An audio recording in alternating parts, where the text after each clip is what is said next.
आज हम चल रहे हैं श्रीनगर से गुलमर्ग के लिए। गुलमर्ग घूमने के लिए हम तो चल रहे हैं अपनी प्राइवेट कैब के थ्रू, जो कि हमारे टूर पैकेज में शामिल है। लेकिन अगर आप गुलमर्ग प्राइवेट कैब से नहीं घूमना चाहते हैं तो इस रूट पर सूमो और टवेरा जैसी गाड़ियां चलती हैं, जो कि शेयरिंग बेसिस पर इजीली अवेलेबल होती हैं। उनकी भी सहायता आप ले सकते हैं। श्रीनगर से गुलमर्ग का डिस्टेंस है लगभग 50 किलोमीटर्स का।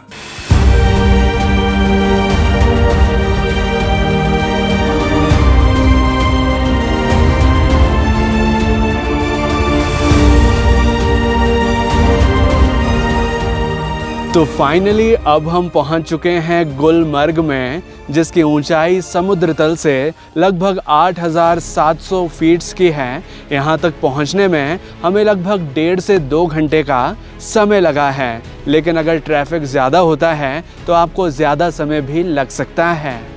अब बात करें स्टे फैसिलिटी के बारे में कि गुलमर्ग में आप कहां पर स्टे कर सकते हैं, तो यहां पर कई सारे होटल्स बने हुए हैं। जैसे कि आप हमारे पीछे देखेंगे तो जितने भी घर नुमा आपको स्ट्रक्चर्स नज़र आ रहे हैं, ये सभी होटल्स हैं जहां पर स्टे किया जा सकता है। लेकिन गुलमर्ग के जो होटल्स हैं वो काफ़ी लग्जरी हैं और एक्सपेंसिव हैं। यहाँ पर महंगे होटल्स आपको मिलेंगे, लेकिन सुख सुविधाएं सारी उनमें होंगी।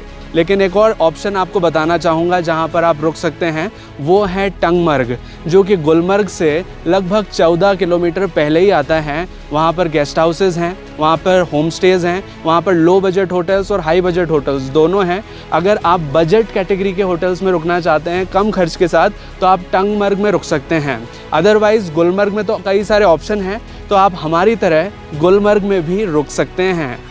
गुलमर्ग में जिस होटल में हम रुकने वाले हैं, इसका नाम है होटल पाइन स्प्रिंग, जो कि एक काफ़ी लग्जीरियस होटल है। और इस होटल के जिस रूम में हम रुकने वाले हैं उसका टूर मैं आपको कराना चाहूँगा। ये है हमारा होटल रूम, जिसे आप देख पाएंगे।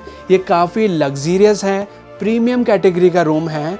इसमें वो सारी सुविधाएं दी गई हैं जो कि हमारे स्टे को कंफर्टेबल बनाती हैं। हमारे इस होटल रूम की सबसे बड़ी ख़ास बात है सेंट्रलाइज्ड हीटिंग सिस्टम, जिससे कि हमारे रूम का टेम्परेचर हमेशा गर्म बना रहता है। और ये सिस्टम सिर्फ रूम में ही नहीं, हमारे टॉयलेट एरिया में भी लगा हुआ है। ये हमारा वॉशरूम एरिया है इस होटल का, यहाँ पर भी एक सेंट्रलाइज्ड हीटिंग सिस्टम है। ये रूम हमारे टूर पैकेज में शामिल है, लेकिन जनरली अगर आप यहाँ रुकते हैं तो 11,000 रुपीज़ एक दिन का चार्ज लगता है, जिसमें कि 2 लोगों का ब्रेकफास्ट और डिनर इंक्लूडेड होता है।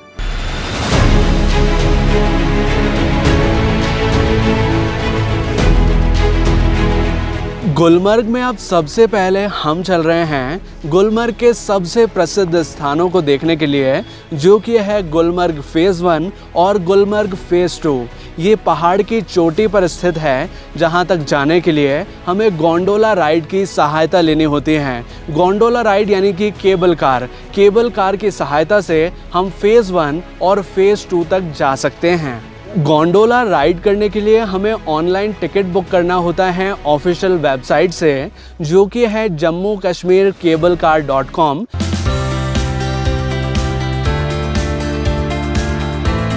गुलमर्ग फेज़ 1 पर अगर आप जाना चाहते हैं गोंडोला राइड की सहायता से, तो इसका टिकट चार्ज लगता है 810 रुपीज़ पर पर्सन का। ये जो गोंडोला राइड होती है ये लगभग 9 मिनट की राइड होती है और इसमें 2.5 किलोमीटर का फासला कवर किया जाता है। अब गोंडोला राइड को एंजॉय करते हुए हम पहुंच चुके हैं गुलमर्ग फेज़ 1 पर, जिसे कांगडोरी फेज़ 1 के नाम से भी जाना जाता है। इसके एल्टीट्यूड के बारे में बात करें तो ये समुद्र तल से लगभग 10,000 फीट्स की ऊंचाई पर स्थित है। फेज़ 1 एक बहुत सुंदर स्थान है, एक बहुत ही अच्छी फोटोजेनिक लोकेशन है। यहाँ पर आप पीछे देखेंगे तो आपको बर्फ़ से ढके हुए पहाड़ नज़र आएंगे, कई सारी एक्टिविटीज़ करते हुए लोग नज़र आएंगे। अगर आप चाहें तो कई सारी एक्टिविटीज़ जो यहाँ होती हैं उनमें से कुछ एक्टिविटीज़ यहाँ ट्राई कर सकते हैं और 1 से 2 घंटे का समय फेज़ 1 पर व्यतीत कर सकते हैं।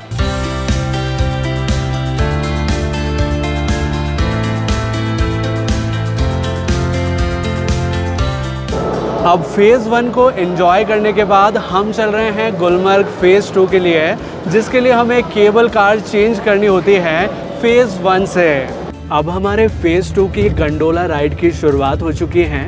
ये लगभग 14 मिनट की राइड होती है जिसमें 2.5 किलोमीटर ऊपर हमें लेकर जाया जाता है। फेज़ 2 का टिकट लगता है 1010 रुपये पर पर्सन का। अब हम पहुंच चुके हैं गुलमर्ग फेज़ 2 पर, जिसे अफरवत फेज़ 2 के नाम से जाना जाता है। इसके एल्टीट्यूड के बारे में बात करें तो ये लगभग 14,000 फीट्स की ऊंचाई पर स्थित है। और अभी फ़िलहाल जिस टाइम पर हम फेज़ 2 पर पहुंचे हैं, यहाँ पर हो रही है स्नोफॉल, जिसका अलग ही आनंद है, जिसको हम बहुत ही अच्छे से एंजॉय कर पा रहे हैं।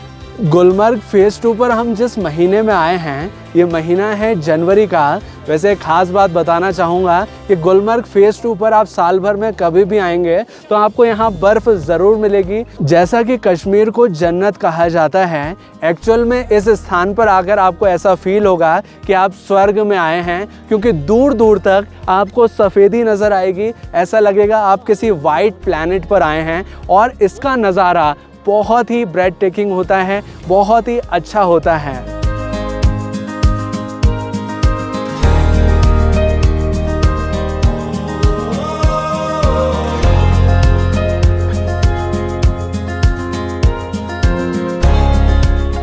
अब हम चल रहे हैं ड्रंग वाटरफॉल को देखने, जो कि एक बहुत ही इंटरेस्टिंग फ्रोज़न वाटरफॉल है। ड्रंग वाटरफॉल तक जाने के लिए हमें ATV बाइक की सहायता लेनी होती है। अगर डिस्टेंस के बारे में बात करूं तो गुलमर्ग से ड्रंग वाटरफॉल का डिस्टेंस है लगभग 16 किलोमीटर्स का।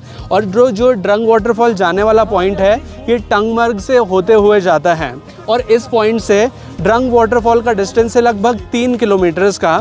और वहाँ तक जाने के लिए इस तरह की जो ATV बाइक हम यूज़ करते हैं, उसका चार्ज लगता है 2,500 रुपये पर पर्सन का, जिसमें कि ये एडवेंचर राइड करते हुए हम जाते हैं ड्रंग वाटरफॉल के लिए। अब ATV राइड को एंजॉय करते हुए हम पहुंच चुके हैं ड्रंग वाटरफॉल के बिल्कुल पास में। ये एक फ्रोज़न वाटरफॉल है जिसका नज़ारा देखते ही बनता है। ये एक बहुत ही अच्छा फ़ोटो पॉइंट है। यहाँ आकर आप बहुत बेहतरीन पिक्चर्स क्लिक कर सकते हैं।